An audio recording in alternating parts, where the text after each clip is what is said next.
पे बात करने के लिए एडिटर नॉर्थ मोहम्मद आदिल साहब हमारे साथ मौजूद हैं। आदिल साहब, इंट्रा पार्टी इंतखाबात हो गए हैं और नया चेयरमैन पीटीआई भी सामने आ चुका है। हम देख रहे हैं कि दूसरी जमातें तो तनकीद कर ही रही हैं इन इंट्रा पार्टी इंतखाबात के हवाले से, लेकिन अकबर एस बाबर साहब जो अचानक से कल मंजर आम पर आए थे, आज वो खुलकर बोल रहे हैं और वो भी तनकीद कर रहे हैं इंट्रा पार्टी इंतखाबात के हवाले से। हो क्या रहा है ये पाकिस्तान तहरीक इंसाफ में?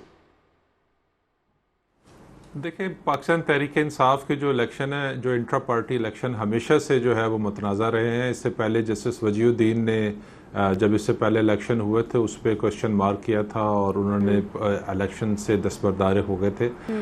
तो ये इस जो पीटीआई के जो मामलात हैं वो हमेशा से ही इस हवाले से ख़राब रहे हैं और अभी भी ये खदशात थे कि जो इलेक्शन है वो इसी तरीके से होगा कि कुछ उम्मीदवार जो हैं वो नॉमिनेशन पेपर जमा कराएंगे और उनके मुकाबले में कोई नहीं कराएगा। चूँकि पीटीआई को पता था कि ये एक जुडिशल क्राइसिस में घिरे हुए हैं, तो उनको बड़ी एहतियात के साथ इस मामले को लेकर चलना चाहिए था आगे।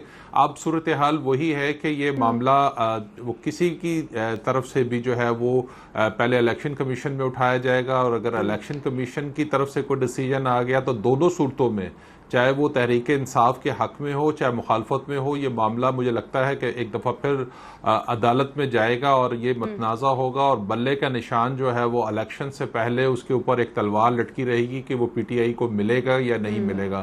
तो तहरीक इंसाफ को मौजूदा सूरत हाल में है जो है वो एहतियात का मुजाहरा करते हुए इलेक्शन कराना चाहिए था और तमाम कानूनी जो उसके मामलात हैं उसको मद्देनज़र रखना चाहिए था, लेकिन उनकी तरफ से एक दफ़ा फिर बेहतियाती हुई है और इसके ऊपर सिर्फ पॉलिटिकल जमातें नहीं, बहुत सी जो इलेक्शंस के मामलात को देखने वाली एनजीओज़ हैं उनकी तरफ से भी इस इलेक्शन के ऊपर क्वेश्चन मार लगाया गया है कि ये बड़े मतनाज़ा इलेक्शन है और इसमें एक किस्म की सिलेक्शन की गई है।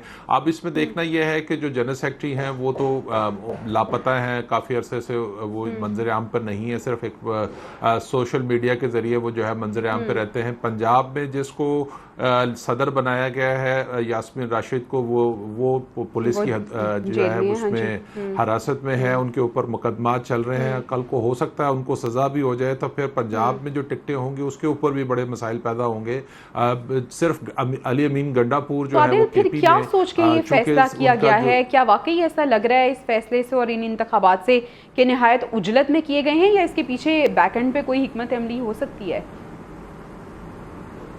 देखिए, पाकिस्तान में जितनी भी पॉलिटिकल जमातें हैं वहाँ पर इस जो इंट्रा पार्टी इलेक्शन है वो सिर्फ एक फार्मेलिटी होती है, इसमें कोई शक नहीं है। लेकिन चूंकि इस वक्त हवाओं का रुख किसी और तरफ है तो पीटीआई को जो भी कदम उठाएगी वो यकीनी तौर पर उसको मुखालफिन को उस पर क्वेश्चन करने का या उसको मामलात को उलझाने का जो है वो मौका मिलेगा। तो पीटीआई को एहतियात करनी चाहिए थी। अब ये मामला जो है वो उन्होंने अपनी तरफ से तो एक कोशिश की है कि एक फॉर्मेलिटी को पूरा करके इलेक्शन कमीशन को मुतमईन कर दिया जाए।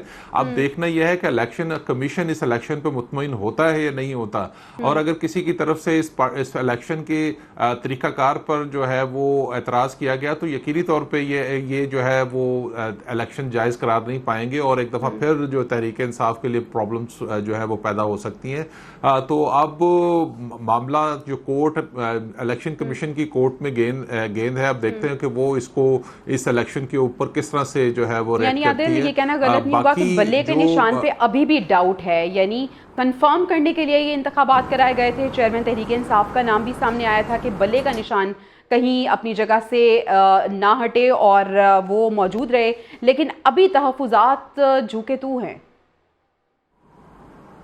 बिल्कुल ऐसे ही है। जिस कानूनी मुश्किल से बचने के लिए तरीकाकार इख्तियार किया गया था वो अब पीटीआई एक आसमान से गिरी और खजूर में जिसे कहते हैं वो मिसाल वो अटक गई है।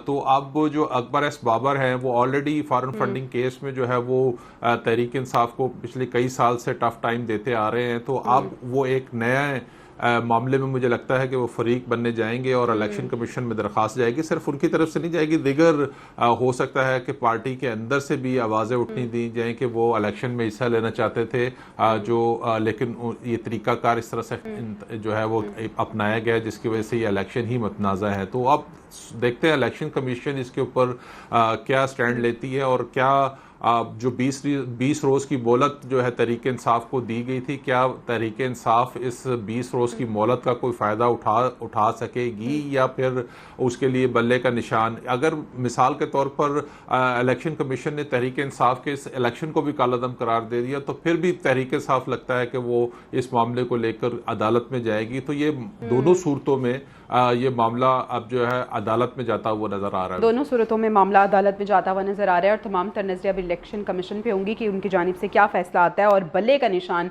जो है इस पे जो तहफ़्फ़ुज़ात हैं अभी भी बरकरार हैं। बहुत शुक्रिया मोहम्मद आदिल साहब हमारे साथ मौजूद थे, डायरेक्टर नॉर्थ।